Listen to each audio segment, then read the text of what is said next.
What's up, guys? Matt here. I'm painting today at the Eagle Creek build, and I'm going to give y'all a little bit of review on this Graco pressure roller that I have hooked up to my Graco 390 PC sprayer. So check it out, guys. We already have this thing primed up as I've been painting with it yesterday. So let me just give you a rundown of what we got here. So right here is the PC 390, and I'm running the 50-foot hose on here, and this is the regular gun that comes with the sprayer. So I did purchase the less expensive roller, and I'm using the gun off of the stock PC 390. I did this because I am not a professional painter. I paint my house and the spec houses that we build, so I do not paint a lot of stuff. Thus, I didn't want to spend near $300 on something that I wasn't sure about. So I went to Lowe's.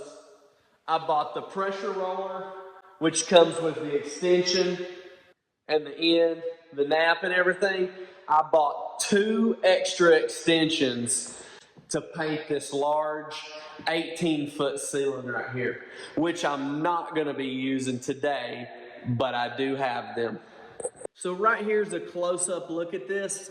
The nap on here is actually a proprietary nap that I bought from Lowe's. It's made by Graco, and it has little holes all in here. And that's where the paint comes out of into this nap right here, because along this, the paint travels, comes straight up through here, and there's little holes in there that go inside this nap and then out to the actual part that holds the paint. So let me get set up over here, and then I'll show y'all how this thing rolls. Before we get started with the pressure roller, I want to give y'all a quick tip. So when you start painting with that thing, it's going to start throwing a little paint off of it. So I would recommend you to put down your drop cloths, and the tip I wanted to share with you is take your painter's tape and run it down the top of your baseboard, just pressing it down maybe once every 16 or so inches, and this will keep that splatter from peppering the top of that baseboard and making it look unsightly because it has the wall color on it. If you're wondering about how to set up the Graco PC 390 and use of it with the spray gun, I have a video on that. If you'd like to go click up in the top right corner, it'll take you there and you can watch my review and everything of the actual sprayer itself. But today, I'm only going to be showing you how this thing rolls and exactly what I think about it.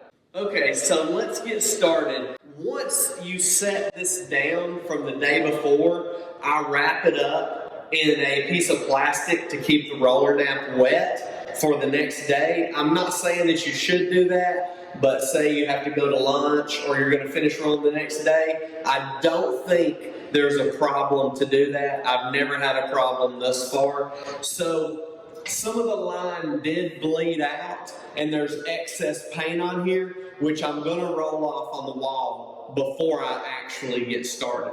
Okay guys, I've got all the excess paint out of here. First, I want to let you know that yesterday I had went around the whole place and cut in with a brush and rolled with my 4-inch roller all the way around all the ceilings, walls, and trim so that I can come back and just use the roller.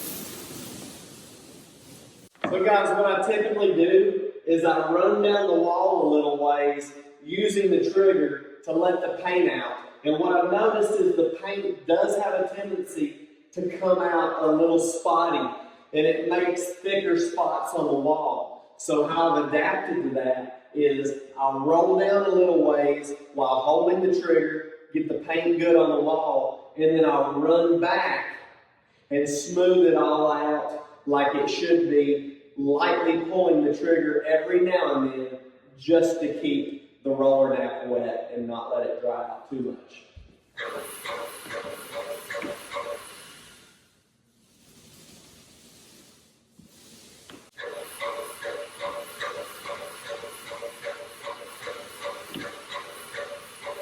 Let's get down to the ergonomics of this device right here. As you see me rolling, I'm getting some pain right here in my back from the way I'm moving my arm up and down with this roller. That pain I also get sometimes when I'm rolling with your regular roller, so I don't think it's just caused from this. This is a lot heavier than your regular roller, unless you're using an 18-inch nap, of course. So this gun is like this, where the more expensive one is inline, like this right here. That may feel better, but I do not know, as this is the only one I've used. This one also comes with an angled attachment that will tilt this about 22.5 degrees this way.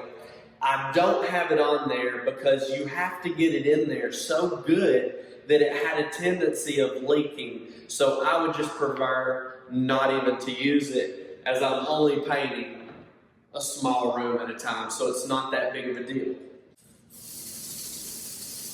I do like the fact that I can roll, but I do like that I can roll this wall and always keep a wet edge. I'm not a professional painter, dipping it in the pan, running the 18-inch roller. I've never done that. I don't know how to do that. So I'm gonna stick with this and just run it, and I'm sucking it straight out of this 5-gallon bucket right here instead of having to dirty up the pan. So let me lay this down for a second and I'll show you a few things about it. Overall, I do like the Graco pressure roller, and it's great for rolling these big rooms or tall walls like this. I would not get it out to roll one room, or if I'm changing colors a lot throughout the house. But let me tell you one of the negative things that I hate about this thing, which it could be easily remedied, but that pole right there is aluminum. And just like a lot of you construction workers know, aluminum ladders turn your freaking legs and hands black. And this thing right here does the same. It makes this, I guess my hands and the pH and the sweat of my hands, it just gets them like this dark aluminum color, which washes right off, but it's quite a bit annoying that Graco didn't put a coating on there. So I think what I'll do is remedy it by either one, wearing a pair of gloves, the easiest, or two, maybe scuff that a little bit and spray a clear coat on top of there so that it protects it and that aluminum doesn't get all over my hands. All right, guys, so it took me a good 30 minutes to roll all the way down that wall right there. I had to move my ladder, move the drop cloths, go up and down the ladder. I took a break or two, get a drink of water, so 30, 40 minutes total. But check this out. Look how dirty it made my hands. That's exactly what I was talking about, and that's probably one of the only complaints I have about that, which is not a big deal. The other complaint that I mentioned earlier is how the paint comes out in splotches on the actual roller nap. This roller nap I'm currently using has been washed out, and I'm using it for the second time now. Not sure if that has anything to do with it. When I do put a new roller on there, make more videos, I will update y'all in the future or update you in the comments below. So overall, I would say that the Graco pressure roller is worth the money. It's an $89.99 price point at Lowe's for the basic roller. I believe it's between $250 and $300 retail at the paint store or online to buy the one with the inline gun on it if you see a need for that. So that's all I have for you today. I appreciate y'all watching the video. Drop your comments and concerns. Any other painters out there that could give me some advice, correct me on some things that maybe were wrong in the video, I'd be happy to have those comments below. So thank you. Go down there, like the video, subscribe to the channel, turn on the post notifications so you don't miss any more videos, and I we'll see y'all in the next video.